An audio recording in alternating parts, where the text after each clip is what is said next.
Acting గురించి చెప్పేంత మనం కాదు. అన్న ఇన్ని సినిమాలు తీసిండు.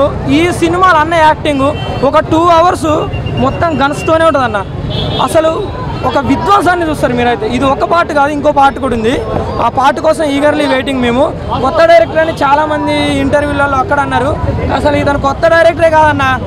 అసలు ఈయనకు ఛాన్సులు రాక కొత్త డైరెక్టర్. ఈగల్ అంటే ఏంటంటే ఇప్పుడు దేన్నైనా కూడా ఇప్పుడు అంత దూరంలో ఉంటే, చాలా దూరంలో ఉన్నా కూడా మన ముందుకు రాకముందే మనం దాన్ని గమనించి దానికి రియాక్ట్ అవ్వాలి మనం. సో మన ముందు ఇప్పుడు ఏదైనా థ్రెట్ ఉందనుకోండి, వాళ్ళకి తెలియకుండానే మనం దానికి రియాక్ట్ అయ్యే విధంగా ఈగల్ అంటే గద్దలాగా చాలా డిఫరెంట్ స్టోరీ అన్న. మీరు ఎప్పుడు చూసి ఉండరు. ఈ సినిమా ఎప్పుడు అయిపోతుంది అని అనుకున్నా నేనైతే. కానీ ఈ సినిమా చూస్తూ ఉంటే అరే ఇప్పుడు అయిపోయిందా అనుకున్నా. ఎందుకంటే ఫస్ట్ అన్న ఎలివేషన్కే ఒక 1/2 hour పట్టింది. మనం సలార్ మూవీ చూసినాం. అన్న ఎలివేషన్కి ఒక 1/2 hour ఇచ్చారు ప్రభాస్ అన్నకి. ఈ ఎలివేషన్ సీన్స్ అయితే పిచ్చెక్కిచ్చినాయి అన్న. అన్న బ్లాక్ బస్టర్ అన్న. ఈ సినిమా ఫ్లాప్ అన్నోనికి అయితే ఇక సినిమాలు చూడడం వేస్ట్ ఆడు. నిజంగానే అన్న హాలీవుడ్ డైరెక్టర్ ఎవరన్నా? నిజంగా హాలీవుడ్ డైరెక్టర్ మరి. నిజంగా అసలు ఆ యాక్షన్ సీన్స్ నువ్వు చూసిరా మీరు? యాక్షన్ సీన్స్, ఆ ఫైట్స్ అసలు నిజం ఈగల్ చాలా బాగుందన్న. ఒక హాలీవుడ్కి ఏ మాత్రం తగ్గదు ఈ మూవీ. మీరు కావాలంటే చూడండి. మళ్ళీ చాలా మంది కూడా అదే చెప్తారు వచ్చిన వాళ్ళు. ఈ సినిమా అయితే బ్లాక్ బస్టర్ హిట్ అన్న. ఇంకా పార్ట్ 2 ఉంది. ఇక కలెక్షన్స్ గురించి అయితే మనం చెప్పవద్దు. ఒకవేళ సంక్రాంతికి ఒకవేళ వచ్చుంటే ఇక అన్ని సినిమాలు తప్పుకొని పోయి ఉండేవి. అంత బాగుంది సినిమా. కంటెంట్ బాగుంది, స్టోరీ బాగుంది, డైరెక్షన్ బాగుంది. సో చాలా వరకు అన్నీ బాగున్నాయి అన్న సినిమాలో. ఫ్యామిలీ చూపించారు, లవ్ చూపించారు, అన్ని చాలా అంటే చాలా బాగుంది అన్న సినిమా.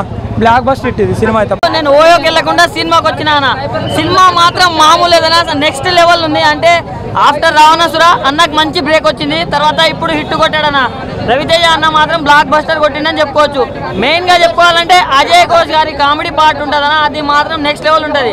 అండ్ మనము ఈ మధ్య అందరూ స్నైపర్లు అవి యూజ్ చేస్తున్నారు గన్స్ లో, అంటే యాక్షన్ పార్ట్ లో. కానీ అసలు యాక్షన్ సీక్వెన్స్ ప్లాన్ చేసుకున్న విధానం మాత్రం నెక్స్ట్ లెవెల్ ఉంది. అంటే నేను చెప్తున్నానా, టాలీవుడ్ కానీ బాలీవుడ్ లో కానీ అలాంటి సీక్వెన్స్ నేను చూడలేదు. మీరు కూడా చూసి ఉండరు. అంటే అంత పకడ్బందీగా ప్లాన్ చేసే ఉమ్మాయిక్ అనే రేంజ్ లో ఉంది. సినిమా మాత్రం నెక్స్ట్ లెవెల్ ఉందన్న. రవితేజ గారి పర్ఫార్మెన్స్ పీక్స్ అని చెప్పుకోవచ్చు. ఆ లుక్ కానీ గడ్డం తోటి ఉన్న లుక్ మాత్రం నెక్స్ట్ లెవెల్ ఉంది. అండ్ అనుపమ గారు తనకున్న పాటలో తను కూడా బాగా చేసింది. సో సినిమా మాత్రం ఎక్స్ట్రాడినరీ ఉందన్న. చాలా బాగుంది. ఫిలిం గురించి చెప్పాలంటే ఇది ఈగల్ పెట్టేది కాకపోతే పబ్జీ లవర్ పెడితే బాగుంటుంది నా సినిమా. మొత్తం పబ్జీ అన్న. పబ్జీ లాగానే ఉంటుంది.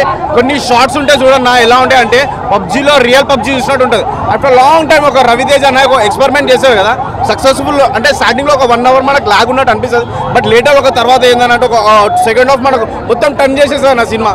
అండ్ లాస్ట్ ½ hour ఇంకా కొత్త ట్విస్ట్ వస్తూనే ఉంటాను. నా సినిమాలో కొత్తగా ఏంటంటే చాలా బాగుంది. మెయిన్ థింగ్ అంటే మనం కేజీఎఫ్లో చూసాము, కమల్ హాసన్ అన్న విక్రమ్ చూసాం, ఎన్నో చూసాం కదా. అన్ని యాక్షన్ సీక్వెన్స్ వేరే అయితే దీంట్లో only PUBG action coaching key ఉంటుంది. అన్ని కీలు ఉంటాయి. ఏ కీలు అంటే ఆ కీలు ఉన్నాయి దీంట్లో. అట్లా బాగుందన్న. అండ్ మెయిన్ థింగ్ ఎలా అంటే ఇప్పుడు ఒకటే మాట చెప్పాలంటే గేమ్ లవర్స్కి చాలా నచ్చుతుందన్న ఈ ఫిలిం. ఒకటి ఏంటంటే ఆఫ్టర్ లాంగ్ టైం బాలీవుడ్లో రావణ్ ఫిలిం ఫ్లాప్ అయినా కూడా ఇక్కడ ఈగల్ ఫిలిం హిట్ అవుతుందన్న. ఎందుకనంటే మనకి దీనిలో చెప్పలేను అన్ని యాక్షన్ సీక్వెన్స్ ఉన్నాయి అన్న. కొత్తగా ఉంది. చాలా కొత్తగా ఉంది. అండ్ సేమ్ థింగ్ కొద్దిగా ఓకే నో ప్రాబ్లం. సినిమా వేరే లెవెల్ ఉందన్న. సినిమా చూసిన ఈగల్ మూవీ అన్న. సినిమా అయితే బ్లాక్ బస్టర్ అని చెప్తా. రవితేజ అన్న కెరియర్ లేదు సినిమా ఎప్పుడు రాలేదన్న. ఎందుకంటే హాలీవుడ్ రేంజ్ లో సినిమా అయితే అన్న ఒక్కొక్క సీన్ ఒక ఎలివేషన్ చెప్తా. అసలు సెకండ్ హాఫ్ లో వచ్చే ఎలివేషన్స్ అయితే ఇంక మామూలుగా లేవు. ఒకటే చెప్తున్నా సినిమాలో అయితే అన్న ఎక్కడ తగ్గనివ్వలే డైరెక్టర్ అయితే. సినిమా అయితే బ్లాక్ బస్టర్ అని చెప్తా. ఆ లవ్ స్టోరీ అయితే గన్నులతో లవ్ స్టోరీ మీద అసలు ఇంకా మామూలుగా లేదన్న. ఒక్కొక్క ఎలివేషన్ ఆ లవ్ ప్రపోజల్ ఏంది గన్నుతో చూస్తాడు. గన్నుతో మొత్తం లవ్ ఉంటుంది. ఆ లవ్ అయితే నాకు చాలా బాగా నచ్చిందన్న. అనుపమ అయితే ఇంకా అసలు ఇంకా ఆమె క్యారెక్టర్ చెప్పాల్సింది నవదీప్ గారు. ప్రతి ఒక్కరిని యాక్టింగ్ చింపేసి చెప్తా అన్న. ఇలాంటి దమ్మున్న హీరో మన తెలుగు ఇండస్ట్రీలో లేరు. రవితేజ ఒక్కడే ఉన్నాడు. అంతే కథలు ఎంచుకోవడం, కొత్త రేటుల్ని ఇచ్చేయడం చాలా బాగా నచ్చిందన్న. రవితేజ ఫ్యాన్స్ కి అయితే పండుగ చెప్తాను. అయితే సినిమాలో డైలాగ్స్ అయితే బాగున్నాయి. Anupama character okay. బాగానే ఉంది. అనుపమ్ క్యారెక్టర్ రవితేజ క్యారెక్టర్ అంటే ఇక ఆయన ప్రతి సినిమా ఎలా చేస్తారు అంతేనే, సేమ్ ఎనర్జీ లెవెల్స్, మ్యూజిక్ అయితే చాలా బాగుంది. అండ్ సాంగ్స్ బాగున్నాయి, సాంగ్స్ కూడా 2 సాంగ్స్ బాగున్నాయి. బ్యాక్గ్రౌండ్ బీజిఎం కానీ సాంగ్స్ కానీ ఓకే బాగుంది. కానీ ఎలివేషన్లు మాత్రం కేజీఎఫ్ మించి ఉన్నాయి. ఆ అనిమల్ మనం గన్ షాట్ చూసాం కదా. ఈ డైరెక్టర్ అసలు యాడ్ నేర్చుకున్నా కానీ మెకానిక్ అనుకుంటే డైరెక్టర్ కాదు మెకానిక్. ఎక్కడెక్కడి నుంచో టైర్లలో నుంచి వస్తాయి గన్నులు, అమ్మవారి చేతుల నుంచి వస్తాయి గన్నులు. ఆ గన్నులు ఏంద్రా బాబు, ఏం మెకానిక్ నిజంగా డైరెక్టర్ అయితే. ఎలివేషన్లు మాత్రం కేజీఎఫ్ అనిమల్ పని కాదన్న.